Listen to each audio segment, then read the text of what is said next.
Hello guys, andito na naman tayo sa bagong episode ng Pinoy Movies Then and Now, at ang pelikula natin ngayon ay ang Wanted: Perfect Father, isang comedy, drama at family movie na pinalabas noong 1994. Halika't tignan natin ang mga edad at totoong pangalan ng mga paborito nating artista, sa taon na inilabas ang pelikula at sa taong kasalukuyan. Guys, bago natin simulan ang video, please like, share and subscribe. Salamat! Roy Dalumhati, edad noong pinalabas ang pelikula 66, ginampanan ni Rodolfo Vera Quezon Sr., na pumanaw noong 2012 sa edad na 83 dahil sa multiple organ failure. Taas mo! Taas mo! Ay talaga! Baba mo! Baba mo! Please! Taglit mo!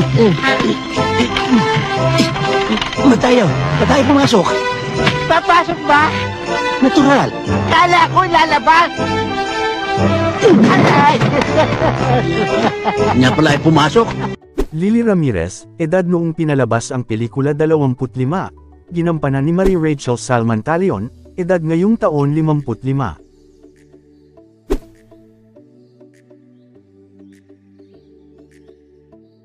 Tekla, edad noong pinalabas ang pelikula 62, ginampanan ni Flora Gasser, na pumanaw noong 2022 sa edad na 70 dahil sa natural death.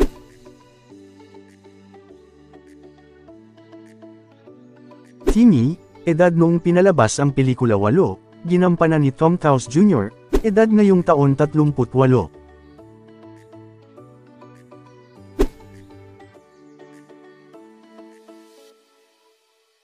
Amy, hindi mo lang nalalaman kung gaano kakamahal ang mami mo. Kayong dalawa ni Mika. Si Mika lang ang mahal niya eh, hindi ako. Hindi totoo yun. Pantay-pantay lang pagmamahal ng mami niyo sa inyo magkapatid. Hindi niya ako mahal. Nagmamahal sa akin ang daddy ko. Pero ang mami, galit sa akin. Araw-araw na lang pinapagalitan niya ako. Judge, edad noong pinalabas ang pelikula 54, ginampanan ni Ernie Zarate, na pumanaw noong 2017 sa edad na 77 dahil sa komplikasyon dulot ng diabetes. Bobby, edad noong pinalabas ang pelikula 52, ginampanan ni Pablo Martin Sarmiento, na pumanaw noong 1998 sa edad na 56 dahil sa liver cirrhosis. Mika! Timmy!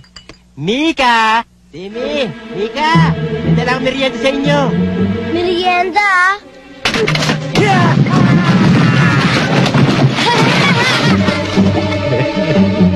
Timmy! Tinamahan ka ng lintik! Lynn, edad noong pinalabas ang pelikula 24, ginampanan ni Rochelle Barameda, edad ngayong taon 54.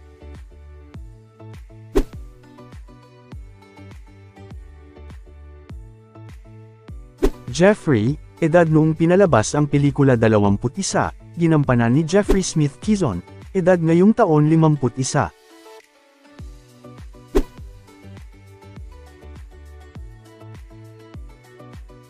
Alam mo Jeffrey, di ba mas maganda kung magtapos muna tayo ng pag-aaral? Di, pag-usapan na natin ngayon. Alam mo naman kung tinitibok ng puso ko eh. Anong puso? Puso ko ng baka, tsaka puso ng tao. Tinitingnan lang ko namin. O nga po sir. Sige sir.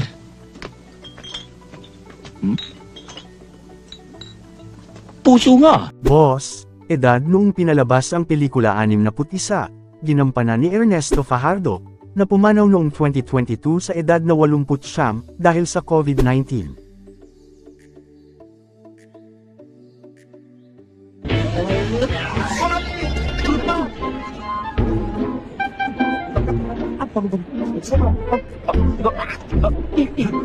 Honey, kanina may mukha ka, bakit yung mukhang karabo ng amoy mo?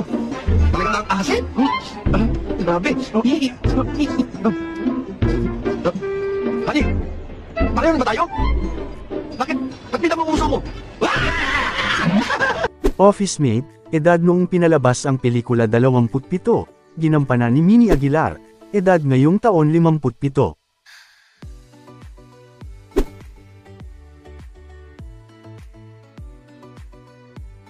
Eddie Maniac, edad noong pinalabas ang pelikula 39, ginampanan ni Eduardo Barrios Manzano, edad ngayong taon 69.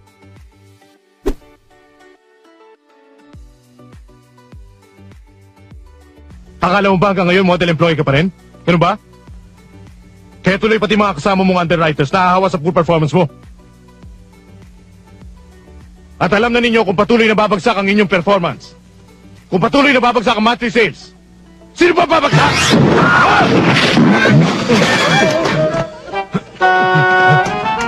Ako.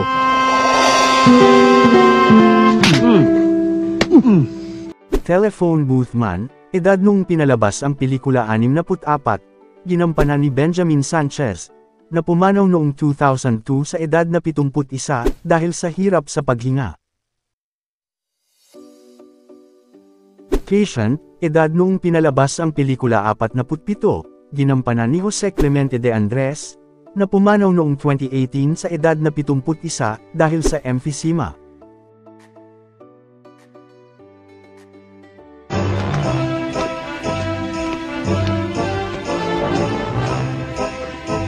Honey, mag-iingat ka. Baka aswangin ka ng dalawang yan. Ikaw nga ito mukhang manananggal eh. Huwag aswangin. Ne, dito muna tayo sa banda rito. Aray mo lo aswangin. Death penalty yan.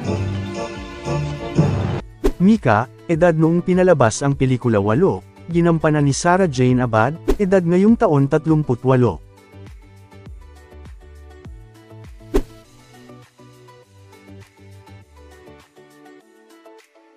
Sana nga po kumaling na ako.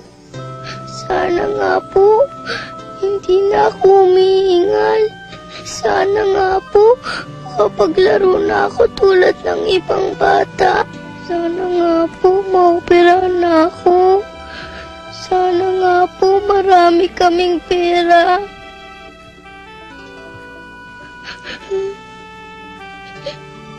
Janitor, edad noong pinalabas ang pelikula 37, ginampanan ni Jaime Jimenez Cuale, edad ngayong taon 67.